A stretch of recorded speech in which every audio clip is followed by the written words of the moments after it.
মহাবিশ্বের মানুষ থেকে শুরু করে সকল প্রাণীকে একটা পর্যায়ে মৃত্যুবরণ করতে হয়। এই স্ক্রিনে আপনারা একটা মৃত প্রাণীকে দেখতে পাচ্ছেন, বা আমি যদি বলি যে এই গরুকে আবার পুনরায় তার ভিতরে প্রাণ দেওয়া সম্ভব কিনা, আমি যদি বলি এটা আসলে পসিবল। আমরা খালি চোখে যা কিছু দেখি এটা কি আসলে সত্যি? স্ক্রিনে যে পাখিটাকে আপনারা দেখতে পাচ্ছেন এটা হচ্ছে মূলত গ্রিন এবং লালের কম্বিনেশন একটা পাখি।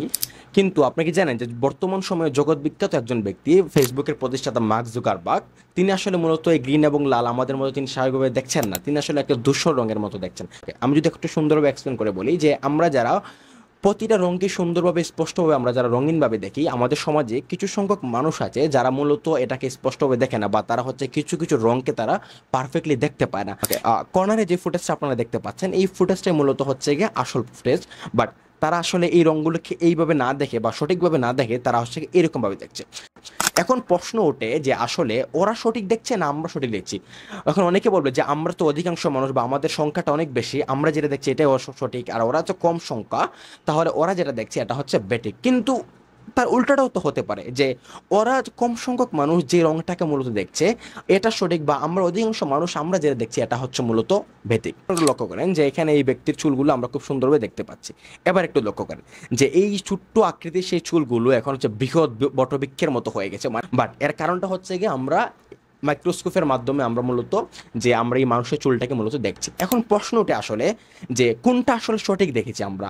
হতে পারে যে আমরা যে চুলগুলো আমরা বর্তমানে দেখছি সেটা হচ্ছে সেই মাইক্রোস্কোপের মতো অনেক আকারে অনেক বিশাল, বাট আমাদের চোখ এটা প্রক্রিয়াজাত করে এটাকে আকারে ছোট হিসেবে আমাদের চোখে এটা প্রেরণ করছে। আমি যদি একটু সহজভাবে বলি যে আমাদের চোখ এবং মস্তিষ্ক এরা দুজন সম্মিলিতভাবে ইলেকট্রন মাইক্রোস্কোপের ভূমিকা পালন করছে কিনা, বা আমি আগে যেটা বলেছি যে যেটা মূলত হচ্ছে আকারে ছিল অনেক বিশাল, আমরা খালি চোখে দেখছি এটা একদম ছোট। Assalamu alaikum everyone, you're watching Shaukat Book Nook and I'm Shahri Alam to all this video. So today I'm going to talk about a book that is দার্শনিক রচনাবলী বা গরুটি কি এখানে আছে, যেটা লিখেছেন মহিউদ্দিন মোহাম্মদ।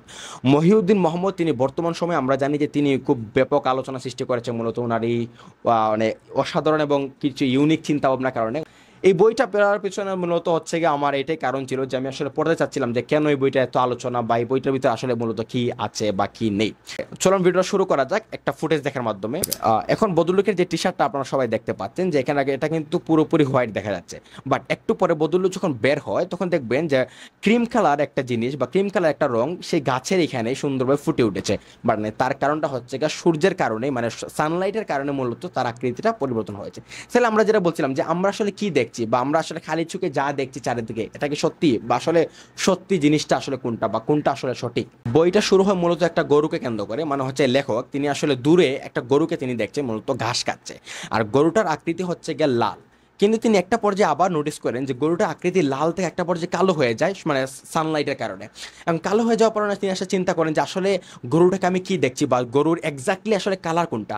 এই যে আমি আগে যেটা বলছিলাম যে মাইক্রোস্কোপের যে বিষয়টা, গরুর যে পশমগুলা উনি দেখছেন, বা আমরা আসলে ইউজুয়ালি সাদা চোখে যেই আমরা মানে পশমগুলো আমরা যেটা দেখি যে খুবই ছোট হয়, বাট সেই গরুর চামড়াটাকে যদি আমরা মাইক্রোস্কোপের নিচে নিয়ে আসি তাহলে আমরা যে জিনিসটা আমরা নোটিস করি সেটা হচ্ছে গিয়ে আমাদের মানুষের চুলের মতো অনেক বহৎ এবং মানে বৃহৎ একটা আকৃতির রূপান্তরিত হয়।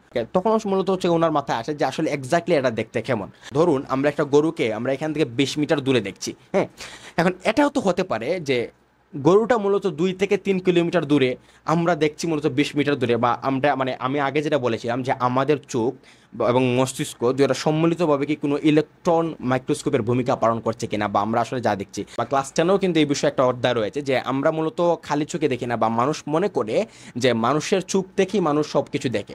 আসলে এটা একটা রং ধারণা যে আমরা চোখ দিয়ে দেখি না, বরং বস্তু থেকে প্রতিফলিত আলো আমাদের চোখে এসে পড়ে বিধায় আমরা দেখি। মানে আমরা যখন যে কোনো বৃষ্টির বস্তু দিকে আমরা তাকাই, সে বস্তু থেকে আলোটা মূলত আমাদের চোখে আসে, দেন ইভেনচুয়ালি আমরা হচ্ছে গিয়ে একটা জিনিস দেখতে পাই।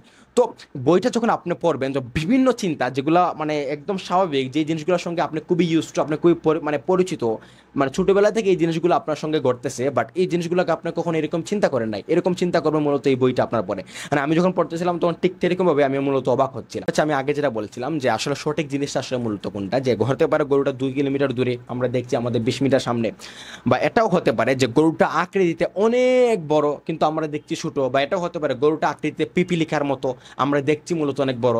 আমি আগে যেটা বলেছিলাম যে আমাদের চোখ কি কোনো মাইক্রোস্কোপের ভূমিকা পালন করছে কিনা, এই যে একটা দ্বিধা বা এই যে একটা সমস্যাটা, এই সমস্যাটা মূলত সবগুলোই হচ্ছে একটা অনুমান বা স্পেকুলেশন। এরকম সমস্যাগুলিকে আমরা একটা সম্ভাবনাময় আমরা আনসার দিতে পারি, সেটা হচ্ছে গিয়া ডারউইনের ন্যাচারাল সিলেকশন তত্ত্ব থেকে। মানে হচ্ছে গিয়া কোনো প্রাণী পৃথিবীতে টিকে থাকবে কিনা তার শুধু ফিজিকের উপর নির্ভর করে না, বা তার শারীরিক যে একটা গঠন তার উপরে শুধু নির্ভর করে না, এটি চারিদিকে কি রং এবং আয়োজন দেখে সেটির উপরও নির্ভর করে। সিংহ যদি শিকারীকে ঘাসের সবুজ রঙে দেখতো তাহলে কিন্তু খাবার সংগ্রহে অনেক বিপদে পড়ে যেত। চলো এখন আমরা আগে যেটা বলছিলাম যে কোনো মৃত প্রাণীকে বা মৃত গরুকে কি তার ভিতরে আবার পুনরায় প্রাণ দেওয়া সম্ভব আর কি না, এই বিষয়টা আমাদের জানতে হলে আমাদের একটা বিষয় অবগত হতে হবে, সেটা হচ্ছে পদার্থ সম্বন্ধে। আমরা সবাই পদার্থ সংজ্ঞা সম্বন্ধে অবগত আছে যে যা কিছু দেখা যায় এবং জায়গা দখল করে তাদেরকেই মূলত পদার্থ বলা হয়।